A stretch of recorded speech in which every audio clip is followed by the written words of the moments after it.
Kadang jadi polisi, gurunya ditilang. Iya.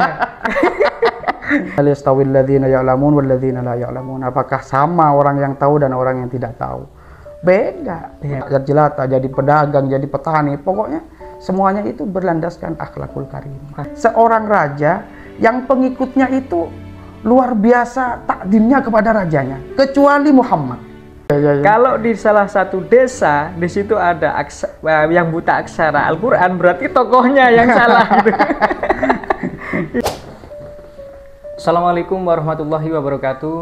Jumpa lagi di Podcast Indonesia. Pada kesempatan siang hari ini, saya mendatangkan tamu dari salah satu pondok pesantren. Beliau adalah pengasuh pondok pesantren Al-Manar yang ada di Kabupaten Jember. Assalamualaikum warahmatullahi wabarakatuh. Apa kabar Raulil? Alhamdulillah sehat. Alhamdulillah. Tadi kesini tidak macet ya? Agak macet sedikit dia. Ada kegiatan karnaval ya. Jujur ini saya biasanya nggak pakai tag, tapi karena ini luar biasa ya bintang tamunya jadi pakai tag. Raulil, ya. Kita langsung aja ya untuk mempersingkat waktu ini. Pendidikan di Indonesia itu tidak lepas dari pendidikan pondok pesantren. Ya. Sedangkan jenengan sendiri itu adalah pengasuh pondok pesantren. Apa sih yang sebenarnya arti dari pondok pesantren itu apa sih? Pondok pesantren ya sebenarnya memang pondok pesantren ini adalah lembaga pendidikan agama Islam, dan bahkan pondok pesantren ini adalah lembaga pendidikan Islam yang yang paling tua. Yang paling tua. Iya, yang paling tua di antara lembaga pendidikan agama yang lain. Bahkan di abad ke-14 ini pondok pesantren ini sudah dipelopori oleh Wali Songo ya, ada Sunan Ampel yang mendirikan pesantren di Demak. Bahkan ada juga yang mengatakan bahwa di abad ke-11 itu memang sudah ada. Nah, masalah pondok pesantren ini adalah lembaga pendidikan yang khusus untuk mengajarkan ilmu-ilmu agama Islam. Jadi pendidikan di pesantren itu dasarnya adalah agama Islam yang diajarkan kepada santri-santrinya, dan santrinya menetap selama belajar, selama menimba ilmu itu menetap di pesantren. Ya, makanya dinamakan pondok pesantren itu. Termasuk di Al-Manar sendiri? Di Al-Manar pun juga seperti itu. Oh, gitu ya. Terus untuk Al-Manar sendiri itu artinya apa sih sebenarnya? Al-Manar ini diambil dari kata nurun, bukan dari narun Mas ya. Oh. dari cahaya. Jadi dari cahaya. Al-Manar artinya cahaya, atau bisa diartikan juga tempat cahaya. Dari nurun, bukan dari nar. Makanya kita ngambil dari al-ilmu nurun wa nurullah la yu'tali asin. Jadi ilmu itu memang cahaya. Sehingga Al-Manar ini ya cahaya, memang tempatnya cahaya, tempat untuk mencari ilmu seperti itu. Dan alhamdulillah dari hanya sebuah nama ini alhamdulillah memang memang betul-betul di Al-Manar ini menjadi tempat untuk mencari ilmu, untuk mencari hidayah, untuk tempat cahaya lah seperti itu. Menerangi kegelapan. Ya, menerangi kegelapan seperti itu. Terus tantangan di pondok pesantren sekarang itu kan banyak sekali kemajuan teknologi dan juga kemajuan modern. Peran pondok pesantren di dunia modern itu apakah masih relevan di dunia zaman sekarang? Pesantren itu ya tetap relevan sepanjang zaman. Kenapa? Karena kalau kita ingat pepatah itu, setiap pemimpin itu ada masanya. Setiap masa itu pasti ada pemimpinnya. Jadi pesantren ini akan selalu mengimbangi perkembangan zaman. Karena setiap pemimpin ada masanya. Setiap masa juga ada pemimpinnya. Jadi di pondok pesantren pun begitu. Di pondok pesantren pemimpinnya itu sesuai dengan zamannya. Jadi akan mengikuti pergerakan zaman. Nah, makanya pesantren kalau dulu memang yang diajarkan itu hanya kitab kuning, terus ada Al-Quran, pemahaman Al-Quran. pemahaman tentang ilmu-ilmu agama dan fan-fan ilmu yang lain yang mendukung terhadap ilmu agama. Tapi sekarang ini sudah banyak pesantren yang sudah ada lembaga formal, bahkan kejuruan juga ada, perguruan tinggi juga ada. Karena yang dipegang oleh pesantren itu ada sebuah pedoman yang al-muhafadzatu 'alal qadimis shalih wal akhdhu 'alal jadidil aslah. Jadi melestarikan budaya lama yang baik dan mengambil budaya baru yang lebih baik seperti itu. Dan juga mengacu pada perkataannya Sayyidina Ali karramallahu wajhah. Beliau mengatakan la tarabbu auladakum la tarabbu abna'akum kama rabbakum aba'ukum. Seperti itu. Jangan didik anak kalian seperti bapak kalian mendidik kalian. Kenapa? Karena li'annahum khuliqu li zamanin ghairi zamanikum. Karena anak-anak kalian itu tidak hidup di masa zaman kita. Pada zaman, iya. Jadi harus berkembang memang pendidikan ini meskipun di dalam pesantren. Jadi tetap relevan seperti itu. Berarti pendidikan pondok pesantren itu tidak akan pernah tergerus dengan zaman. Tidak akan pernah tergerus dengan zaman. Tapi kadang ada salah satu orang tua itu mengatakan demikian, nggak usah sekolah di pesantren, sudah sekolah di umum aja, karena sekolah di pesantren itu nggak ada gunanya. Di dalam dunia pekerjaan nggak ada gunanya. Padahal Islam sendiri itu mewajibkan kita untuk belajar agama. Ya. Itu bagaimana menyikapi orang tua yang tidak mau harus ke agama tapi ke umum aja gitu, karena nggak ada sangkut pautnya dengan pekerjaan, melamar pekerjaan nanti gimana? Ya, tentang masalah itu ini kan asumsi mereka yang masih belum mengenal pesantren secara keseluruhannya. Sementara kalau kita ingat bahwa di negara kita ini sekarang ini mulai dari 2013 para pakar pendidikan itu sudah mencari atau membuat kurikulum K13 itu yang berbasis karakter, dan itu ternyata karakter itu yang sempurna itu memang ada di pondok pesantren, bukan di luar seperti itu. Iya. Nah, kita sekarang memang tidak butuh orang pintar. Iya. Kita butuh orang yang beretika dan bermoral. Betul, untuk apa? Untuk kemajuan bangsa ini. Sehingga orang-orang luar, orang-orang di luar negeri sana ini istilahnya, kok bisa Indonesia yang ekonominya seperti ini, sudah ambruk seperti ini, kok masih bertahan sebagai negara?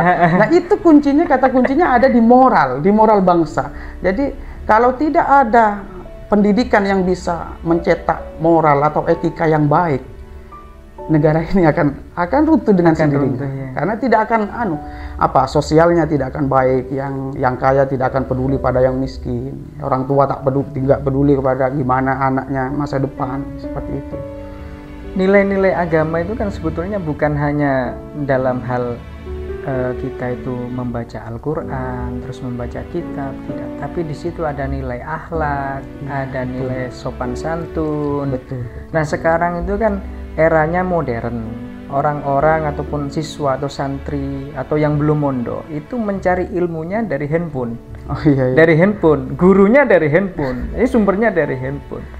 Sedangkan kalau di pesantren langsung dari kiai, dari ustaz. Nah, itu di Islam sendiri apakah boleh kita itu belajar tapi tidak ada gurunya? Gimana? Gimana, Rauli? Ya, ini memang kelebihannya pesantren.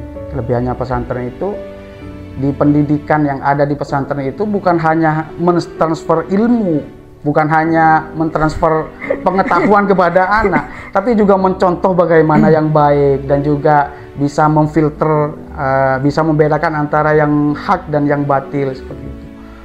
Itu kelebihannya pesantren. Jadi kalau anak didik itu harus diarahkan memang, bukan belajar dari HP. Kadang sesuatu yang tidak pantas itu malah masuk, yang masih belum waktunya untuk belajar ini sudah ada dia. Itu bisa merusak mental mereka. Bisa merusak mental. Karena di HP itu kan kita nggak tahu kan riwayat pendidikan YouTuber itu bagaimana. Sedangkan kalau di pesantren itu kan jelas orang yang mengajarnya, ustadznya, dan cara mendidiknya pun pakai secara praktek langsung. Iya, iya. Nah, di pesantren juga ada kemandirian. Kemandirian di mana orang kalau sudah lulus kuliah ataupun lulus SMA itu pasti nanti akan bekerja. Di dalam pekerjaan mereka selalu merantau ya, merantau. Iya. Nah, di pondok pesantren tanpa kita sadari itu ada nilai di situ. Nilainya nilai jauh dari orang tua, mandiri. Iya. Terus tujuan dari pendidikan agama itu untuk apa sebetulnya? Tujuan dari pendidikan ini sebenarnya tidak jauh beda dari pengertiannya. Jadi pengertian pendidikan ini, pendidikan dulu ya. Pendidikan secara umum. Pendidikan ini kan memang usaha sadar untuk mengasah kecerdasan anak didiknya, terus mengasah kemampuannya. Juga yang tak kalah penting adalah akhlak mulia atau etika dan moral yang baik. Gitu. Dan tujuannya tidak jauh dari itu. Gitu, untuk mencerdaskan anak didik, untuk bisa mengasah keterampilannya juga untuk mendidik akhlak. Jadi ada bedanya antara pendidikan dengan hanya wawasan, itu beda ya. Beda. Kalau mendidik itu bukan hanya mentransfer ilmu, tapi memberikan contoh yang baik, juga membiasakan sesuatu yang baik, dan memberikan pengertian yang sekiranya anak didik itu bisa membedakan ini yang baik, ini yang buruk, seperti itu. Kalau di bahasa Jawa itu guru itu digugu dan ditiru. Ya, seperti itu, seperti itu memang. Iya, seperti Jadi itu. tujuan pendidikan adalah untuk membuat para santri ataupun para siswa itu memiliki akhlak yang baik dengan cara seorang guru mencontohkan secara langsung. Itu poinnya ya. Iya. Kalau pendidikan agama Islam, ya karena kita ini kan punya istilahnya seorang Nabi Muhammad. Kita ini yang ada di pesantren itu sebenarnya melanjutkan perjuangan beliau. Ya, acuannya ya sebagaimana Rasulullah itu diutus di bumi ini, innama bu'ithtu li utammima makarimal akhlak, karena memang untuk memperbaiki akhlak dan moralnya bangsa ini, moral umat ini. Ya, kita mendidik anak-anak bagaimana sekiranya akhlaknya baik. Karena kalau akhlak baik, ya, tidak ada yang dirugikan nanti. Jadi apa saja. Karena manusia ini kan ada 3 sebenarnya. Jadi manusia ini diciptakan oleh Allah sebagai makhluk, ya, sebagai makhluk sosial. Kemudian juga sebagai khalifah.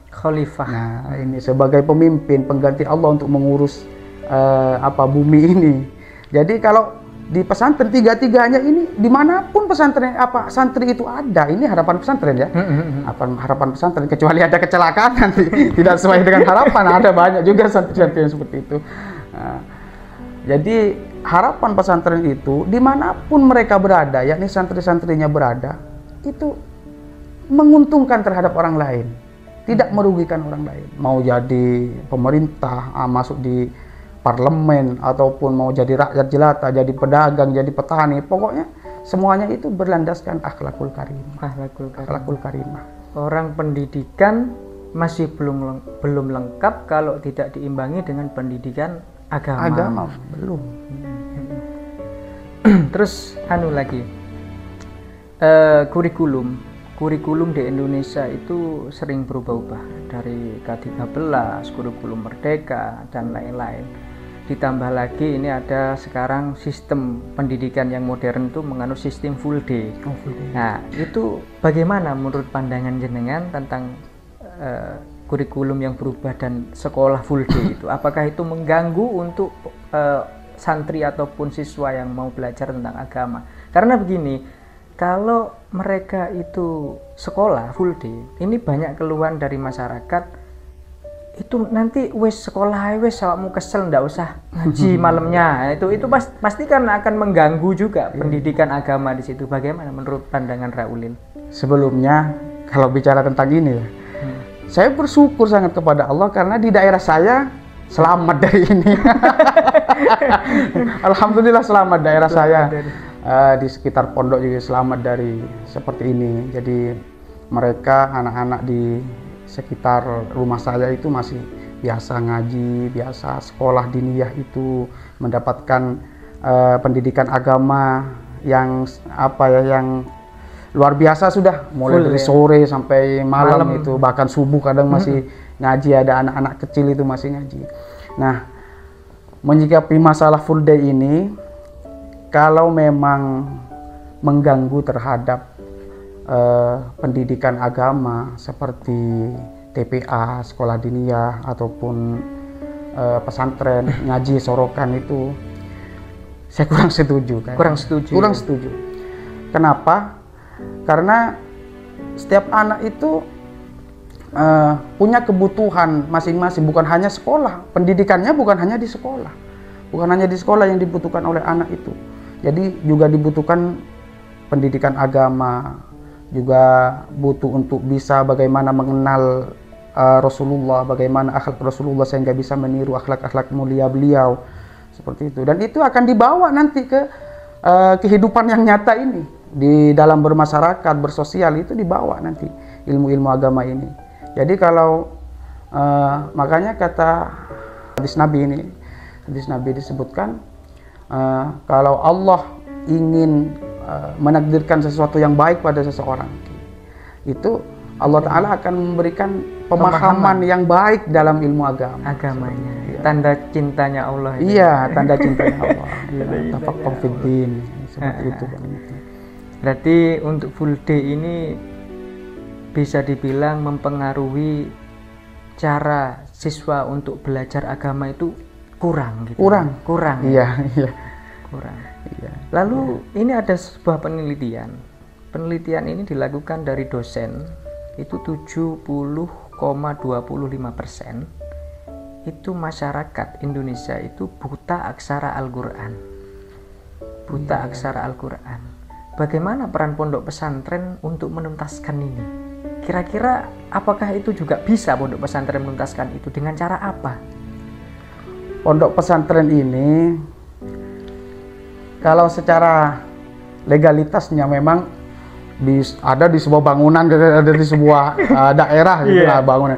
Tapi dalam gerakannya nanti di pondok pesantren itu ada alumni. Alumni itu disebar di mana-mana, itu ngajar anak-anak di surau-surau, itu ngajar guru tugas. Ya, ada yang guru tugas juga. Terus ada santri-santri yang memang ditugaskan khusus untuk mengajar di daerah-daerah pelosok seperti itu. Jadi pesantren itu ya memang yang nampak ya di sana, tapi gerakannya itu meluas seperti itu. Karena orang melihat tuh pesantren itu kan bangunan. Iya, bangunan. Terus ya. setelah bangunan ada tokoh masyarakat. Iya. Kalau di salah satu desa di situ ada yang buta aksara Al-Qur'an, berarti tokohnya yang salah gitu. Gitu. Iya. Berarti ini tanggung jawab kita sebagai umat Muslim semua ya, bukan hanya dalam hal pondok pesantren, tapi semua.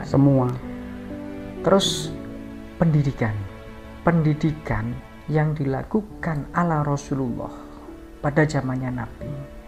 Dulu kan nggak ada sekolah mungkin ya, nggak ada gedung, nggak ada sekolah. Itu seperti apa pendidikan ala Rasulullah di zaman Nabi? Pendidikan ala Rasulullah itu ya, kalau di masa di Mekah, di Madinah ini beda. Kalau di Madinah itu kan memang ada Ahlus Sufah. Ahlus Sufah itu ada para sahabat yang mungkin tidak punya tempat tinggal, masih bujang, itu biasanya ada di emperan Masjid Nabawi itu untuk menimba ilmu, terus meneladani akhlak-akhlak Rasulullah. Dan kalau pendidikan di masa Rasulullah itu ini langsung dari sumbernya, langsung dari sumbernya. Jadi langsung dari Rasulullah yang mengajarkan tentang masalah agama, mengajarkan tentang Al-Quran, isi-isi dan pemahaman Al-Quran itu.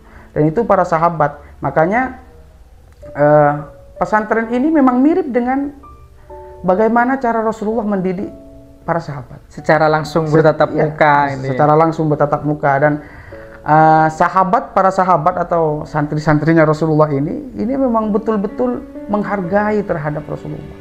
menghargai. Jadi apa sekecil apapun ilmu yang keluar dari Rasulullah itu sangat berharga bagi para sahabat. Bahkan ada satu kalau tidak keliru namanya Sayyidina Mu'adz. Dulu beliau masih belum masuk Islam. Lantaran masuk Islamnya itu adalah Sayyidina Mu'adz ini diutus dari kaum kafir ya untuk bernegosiasi dengan kelompoknya Rasulullah. Pulang dari itu beliau masuk Islam.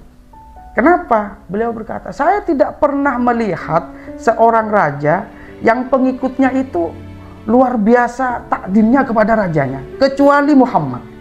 Sampai dikatakan sampai ludahnya saja itu dianu ya, sama para sahabat itu. Dan itu kelebihannya di pesantren, dan itu masih ada di pesantren seperti itu. Masih ada. Tawadu itu masih ada. Jadi kalau guru itu memberikan pelajaran, santri itu betul-betul memperhatikan. Meskipun hanya sepotong kata itu disimpan di dalam hati. Nah, ini bedanya antara pesantren sama pesantren. Nah ya, kenapa ya pendidikan modern zaman sekarang itu hal-hal semacam itu hilang? Iya, hilang.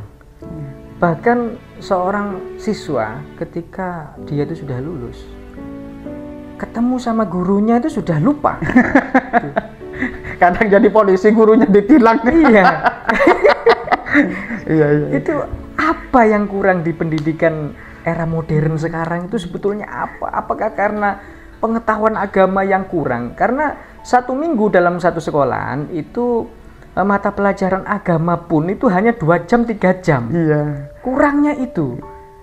Bagaimana menurut sampeyan itu? Harus bagaimana pendidikan supaya walaupun katakanlah ndak hidup di pesantren, tapi siswa yang sekolah di modern ini sekarang itu bisa tawadu, bisa ceket di hati itu bagaimana sebetulnya?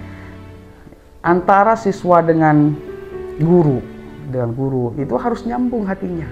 Hatinya itu harus nyambung. Makanya di perkataannya Imam Az-Zarnuji dalam kitabnya itu mengatakan man wasalah illa bil hurmah. Tidak akan nyambung satu sama lain, guru sama santri tidak akan nyambung kalau tidak mau menghormati gurunya. Kalau mau menghormati gurunya, ini akan nyambung hatinya. Jadi meskipun memberikan pelajaran, pengajaran, itu santri yang betul-betul memperhatikan. Ya seperti kita kalau katakanlah kalau lagi pacaran dan lagi cinta-cinta, nyambung-nyambungnya kan itu. Ya.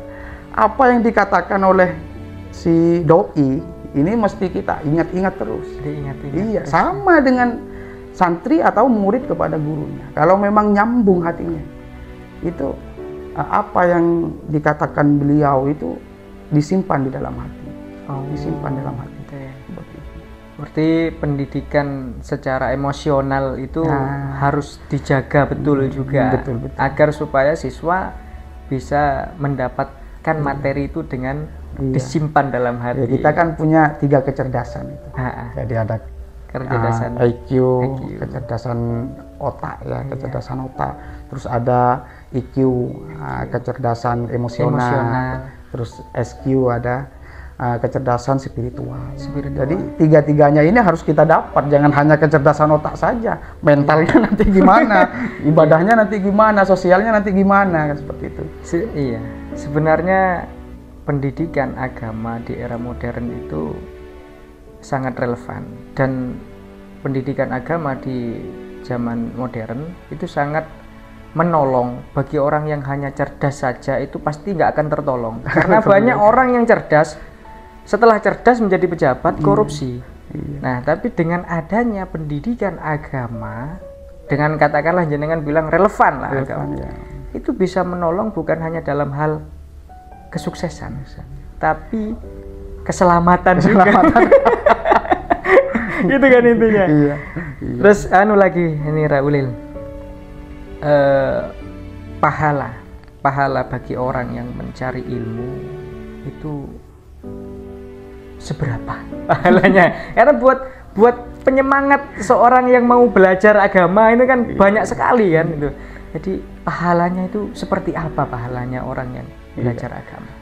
Pertama kita mau bahas dulu tentang perbedaan antara orang yang tahu dan tidak tahu. Memang oleh Allah Ta'ala itu dikatakan hal yastawil ladzina ya'lamun wal ladzina la ya'lamun. Apakah sama orang yang tahu dan orang yang tidak tahu? Beda. Memang antara orang yang punya ilmu, orang yang berpendidikan dengan orang yang tidak berpendidikan itu beda. Cara bicaranya beda, cara tingkah lakunya beda, sifatnya beda, cara pengambilan keputusan itu juga beda. Makanya memang yarfa'illahu alladhina amanu minkum walladzina utul ilma darajat. Orang-orang yang berilmu dan beriman itu memang diangkat derajatnya oleh Allah melebihi orang-orang yang tidak berilmu lah, seperti itu. Ya perkara kecil saja kita buat kopi kalau tidak tahu ilmunya, berapa suhunya, airnya, berapa takarannya, kopi dengan gulanya, gimana cara buatnya. Kalau tidak tahu ilmunya, ya kalau nggak terlalu pahit nanti terlalu manis gitu. Itu apalagi tentang masalah agama dan kehidupan ini. Makanya Rasulullah pernah berkata, ini disebutkan di sebuah kitab Usfuriyah, disebutkan di sana bahwa kata beliau, man ta'allama baban minal ilmi, man ta'allama baban minal ilmi yuntafa'u bihi fi akhiratihi wa dunyahu a'tahu Allahu umran, a'tahu Allahu khairan min umrihi sab'ina alafi sanatan.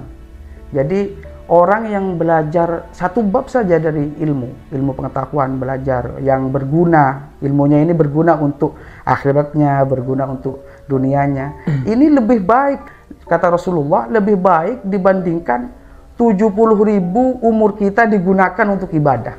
Ya. Bahkan di lanjutan hadis ini, siyami nahariha wa qiyami layaliha, siangnya kita puasa selama 70.000 tahun itu, siangnya kita puasa, malamnya kita bangun malam, itu masih lebih baik belajar satu bab ilmu itu saja. Jadi memang luar biasa ini pahalanya orang-orang yang mau menuntut ilmu. Seperti itu. Pahalanya luar biasa. Luar biasa. Bahkan ada yang mengatakan belajar satu ayat dari Al-Quran itu pahalanya melebihi sholat sunat 100 rakaat. Kalau belajar satu bab dari Al-Quran, satu bab dari ilmu, belajar ilmu satu bab saja, itu pahalanya melebihi 1000 sholat sunnah. Jadi harus 1000 sholat sunnah, kira-kira gimana lutut ini kan gemeteran. Ya kita belajar aja, itu sudah mendapatkan fadilahnya sholat sunnah 1000 rakaat. Saya sepakat itu. Saya sepakatnya bukan hanya belajar agama ya. Kita membaca man qara'a harfan itu aja sudah ya betul. Berapa kali lipat itu kebaikannya yang kita dapat. Lah ini kan bagi siswa, bagi teman-teman yang mungkin mau belajar agama, pahalanya itu tadi. Sedangkan yang menonton ini juga ada sebagian ini guru. Pahalanya seorang guru tuh bagaimana? Karena pengetahuan yang saya baca itu adalah ketika kita itu sudah meninggal dunia, maka terputuslah 3 hal. Betul. Itu termasuk ilmu yang bermanfaat. Ilmu bermanfaat. Itu pahalanya apa lagi itu? Jadi di dalam kitab Ihya Ulumuddin itu karangannya Imam Al-Ghazali, beliau mengutip sebuah hadis, walanahdiyallahu bika rajulan wahidan khairul laka minad dunya wa ma fiha. Jadi yang menjadi penyebab atau Allah Ta'ala memberikan petunjuk karena sebab satu orang yang mengajarkan ini, ya, memberikan petunjuk kepada satu orang disebabkan ada yang mengajar, itu lebih baik daripada dunia dan isinya ini. Lebih baik daripada dunia dan isinya. Jadi tentu kalau yang belajar sedemikian banyak pahalanya, yang mengajar melebihi itu. Bahkan menurut para ulama, dan ini juga disebutkan di dalam hadis sebenarnya, barang siapa yang menunjukkan satu kebaikan, maka ia juga akan mendapatkan pahalanya orang yang mengerjakan kebaikan itu. Tanpa Ya mengurangi. bayangkan kalau guru mengajarkan gimana caranya sholat, gimana caranya berkomunikasi dengan orang lain. Selama itu dipakai ilmu itu ditransfer terus pahalanya. Tanpa mengurangi pahalanya. Tanpa mengurangi pahala orang yang mengerjakannya. Berarti keutamaan belajar dan mengajar itu sangat besar di Islam. Sangat besar, iya. Sangat besar. Terus setelah kita membahas ini, menurut jenengan, modernisasi sekarang itu sangat berpengaruh tidak dalam hal kenakalan remaja, dalam hal orang itu sudah, siswa-siswi itu sudah tawaduknya hilang. Iya. Itu pondok itu menyikapinya bagaimana?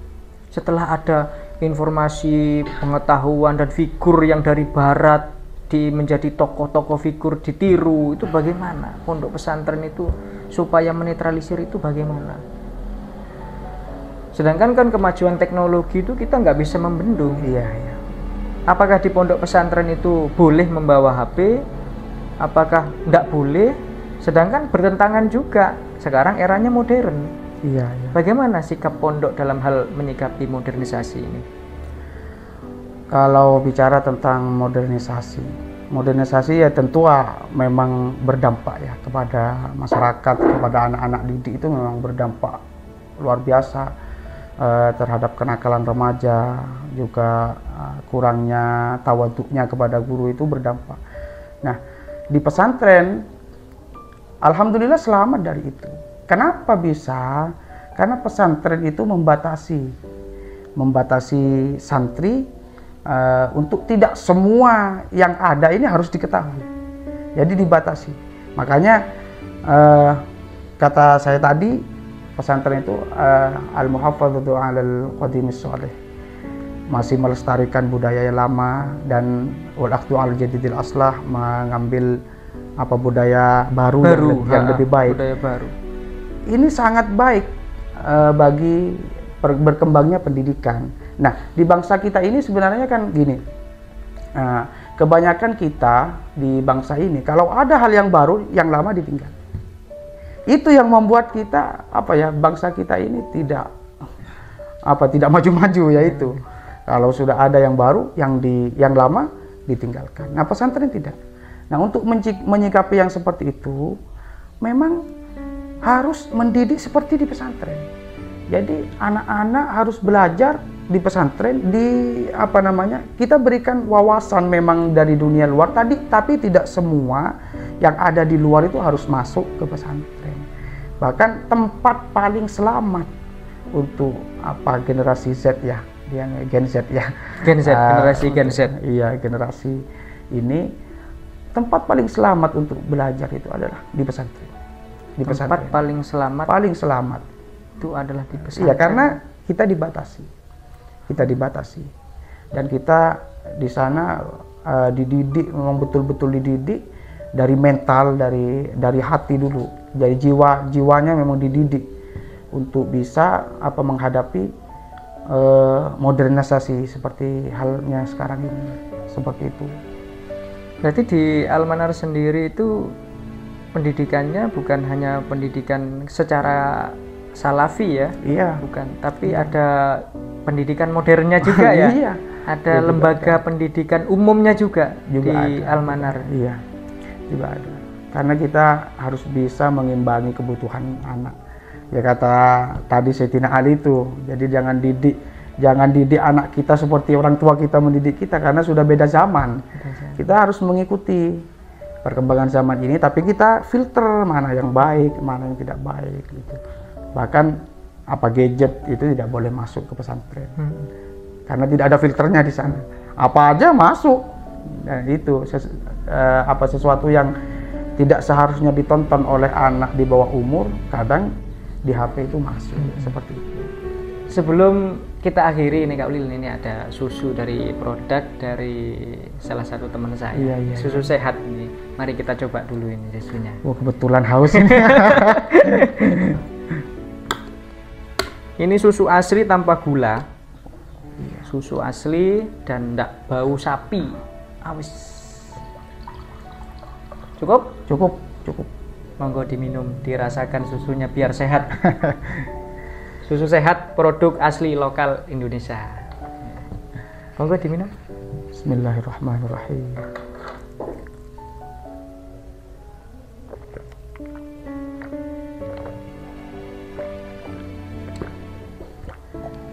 Baik pemirsa, kita sudah ngobrol-ngobrol panjang tentang pendidikan di era modern, sampai A sampai Z kita bahas, sampai pahalanya kita bahas, sampai keutamanya kita bahas. Demikian dari pemateri Raulil. Kurang lebihnya saya mohon maaf. Saya Rizalul Imi dan Ulil Amri. mengucapkan Assalamualaikum warahmatullahi wabarakatuh.